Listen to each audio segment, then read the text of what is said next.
If you bring the moon back in closer, you get higher tides. And at some point, you get too close and they snap together like two magnets, called the inverse square law. You can look at the stars in space, you can look at the living things on Earth, and look at the Earth itself. The Earth is spinning, but it slows down. I give about 30 different signs. Okay, so at the current recession rate, the moon would be about 178,000 kilometers or 110,000 freedom units or miles when the Earth was first formed 4.5 billion years ago. That's how close it would be. The recession of the moon is driven by the effect of the moon's gravity on the rotating Earth. Tides raised in the ocean cause drag and thus slow the rate of the Earth's spin.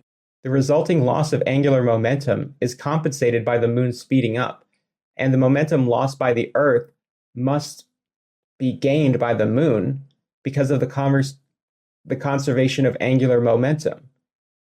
The momentum lost by the Earth is gained by the moon, and as the moon gains energy, it moves to a higher orbit. So that's why it's receding. And if the moon did get closer to the Earth, they would not snap together like two magnets. That's not how gravity works. There's a phenomenon called the Roche limit.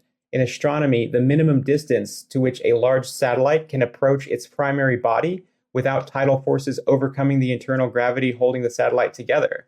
So the moon would just be ripped apart in space. Scientific indicators for a young Earth on my seminar part 1 on drdino.com. But to me, the very best evidence that the Earth is 6,000 years old is exactly what God, he's the guy who did it, he said that was the beginning when he made Adam and Eve. Matthew 19:4, Mark 10:6. So I would encourage you to read that Bible.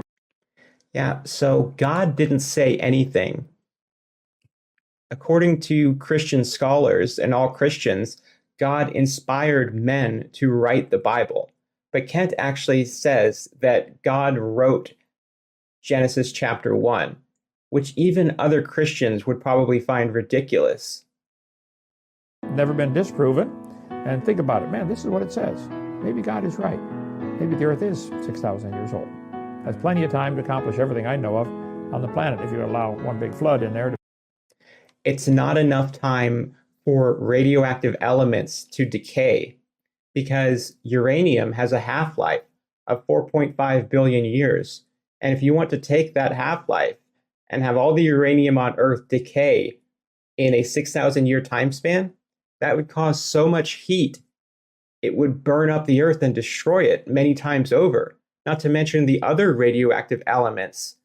You can't squeeze that half-life into just 6,000 years. It's called the heat problem.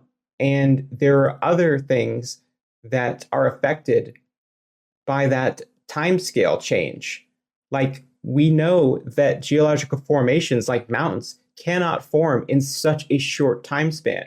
You do need deep time for these things to form. Make the canyons. All right, thank you for joining us.